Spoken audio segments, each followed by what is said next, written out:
Today, instead of a sermon, we'll have a series of readings from Mark's Gospel.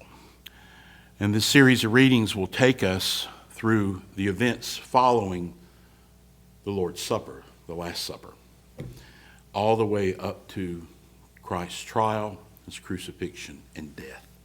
And finally, we will finish with a passage from Isaiah. There will be 9 readings altogether. The first reading, Mark 14, 26 through 42. Listen for God's word. When they had sung the hymn, they went out to the Mount of Olives. And Jesus said to them, "You will all become deserters. For it is written, I will strike the shepherd, and the sheep will be scattered.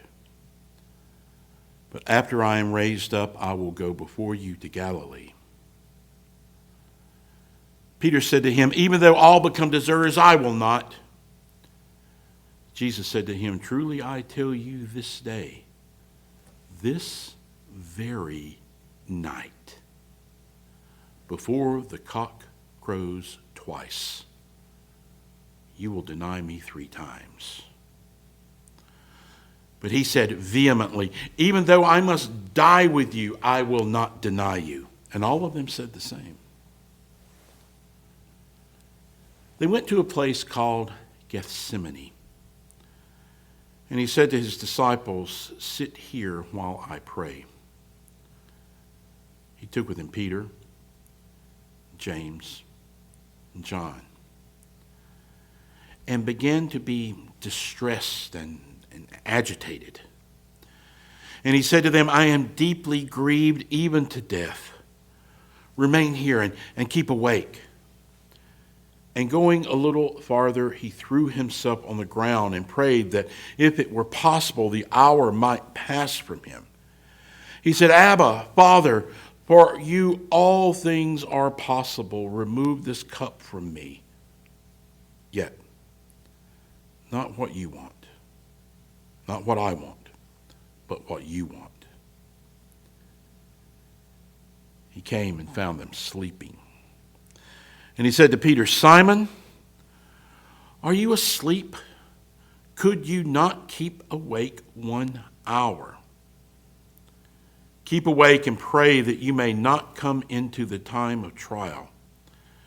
The spirit is indeed willing, but the flesh is weak." And again he went away and prayed, saying the same words. And once more he came and found them sleeping, for their eyes were very heavy, and they did not know what to say to him. He came a 3rd time and said to them, "Are you still sleeping and taking your rest? Enough! The hour has come.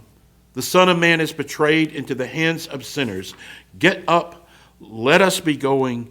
See, my betrayer is at hand."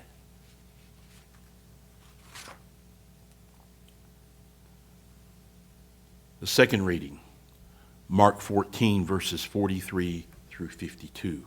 Listen for God's word.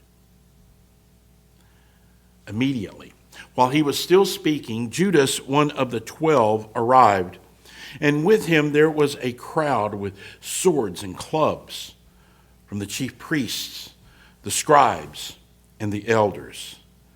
Now the betrayer had given them a sign, saying, "The one I will kiss is the man. Arrest him and lead him away under guard." So when he came, he went up to him at once and said, "Rabbi," and kissed him. Then they laid hands on him and arrested him. But one of those who stood near drew his sword and struck the slave of the high priest, cutting off his ear. Then Jesus said to them, "Have you come out with swords and clubs to arrest me as though I were a bandit? Day after day I was with you in the temple teaching, and you did not arrest me. But let the scriptures be fulfilled." All of them deserted him and fled, and a certain young man was following him, wearing nothing but a linen cloth. They caught hold of him, but he left the linen cloth and ran off naked.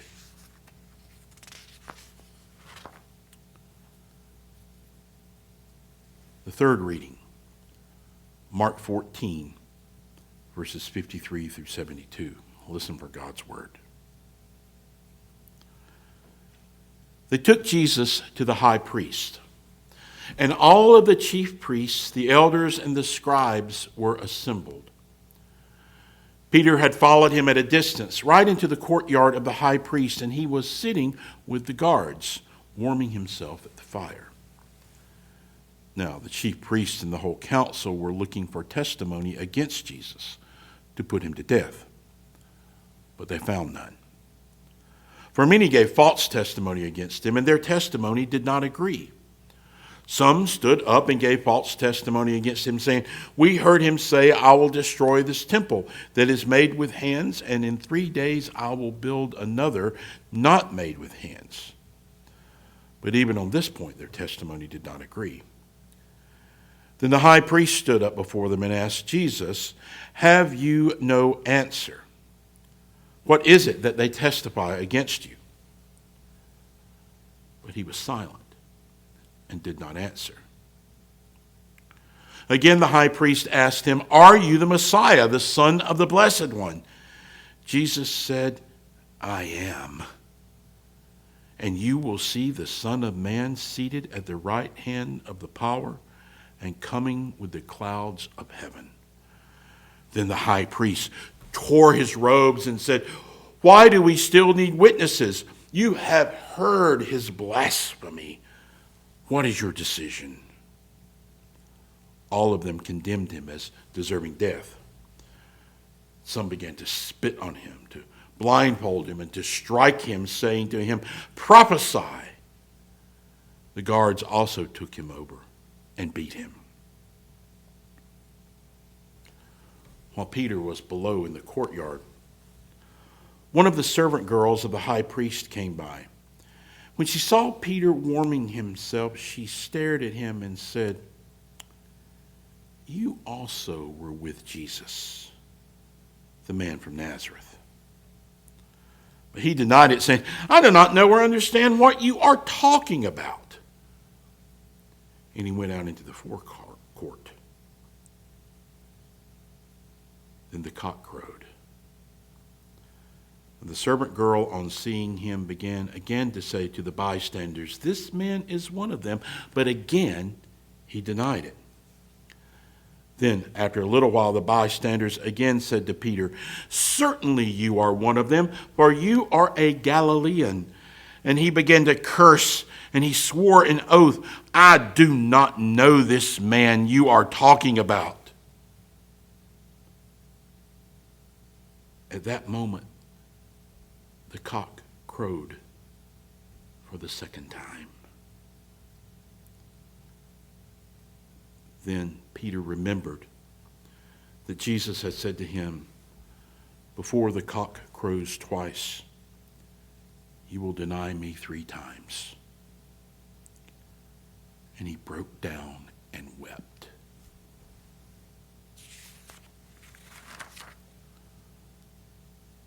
The fourth reading, Mark 15, verses 1 through 5. Listen for God's word. As soon as it was morning, the chief priest held a consultation with the elders and scribes and the whole council. They bound Jesus, led him away, and handed him over to Pilate. Pilate asked him, "Are you the king of the Jews?" He answered him, "You say so." Then the chief priest accused him of many things. And Pilate asked him again, "Have you no answer? See how many charges they bring against you." But Jesus made no further reply, so that Pilate was amazed.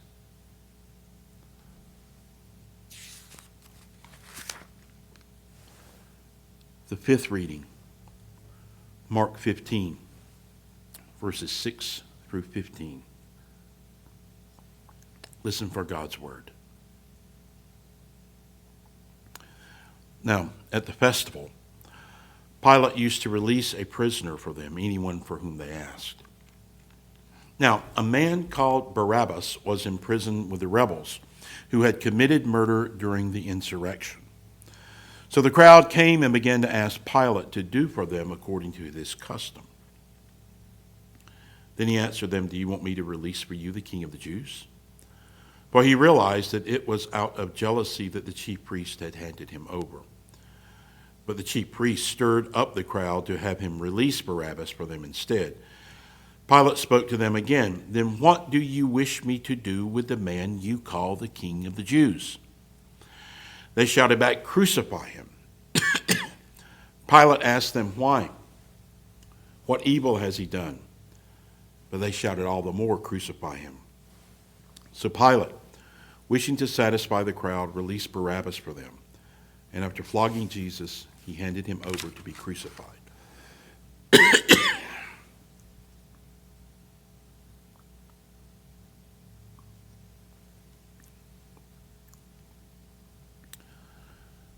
The sixth reading, Mark 15, verses 16 through 20. Listen for God's word. Then the soldiers led him into the courtyard of the palace, that is, the governor's headquarters. And they called together the whole cohort. And they clothed him in a purple cloak. And after twisting some thorns into a crown, they put it on him. And they began saluting him, "Hail, King of the Jews!" And they struck his head with a reed and spat upon him and knelt down in homage to him. After mocking him, they stripped him of the purple cloak, put his clothes on him. Then they led him out to crucify him.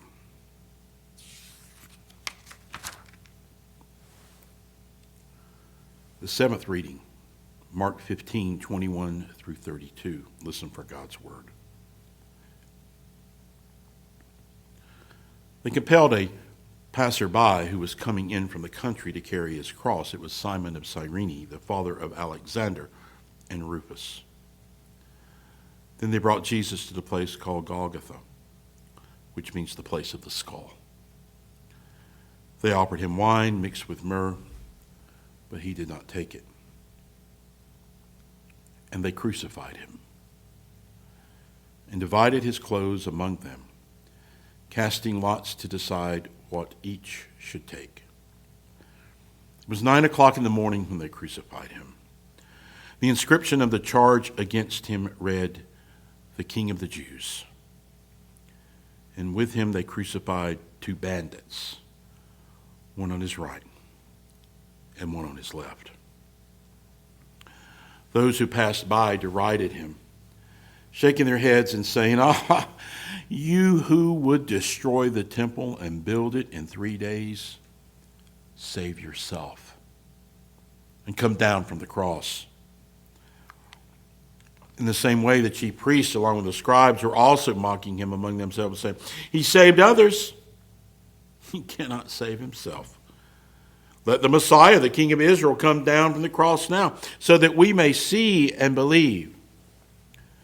Those who were crucified with him also taunted him. The eighth reading, Mark 15, 33 through 37. Listen for God's word. When it was noon, darkness came over the whole land until 3 in the afternoon. At 3 o'clock, Jesus cried out with a loud voice, "Eloi, Eloi, lama sabachthani," which means, my God, why have you forsaken me?"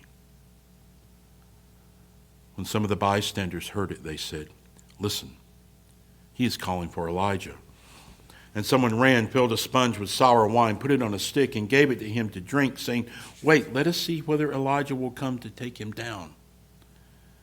Then Jesus gave a loud cry and breathed his last.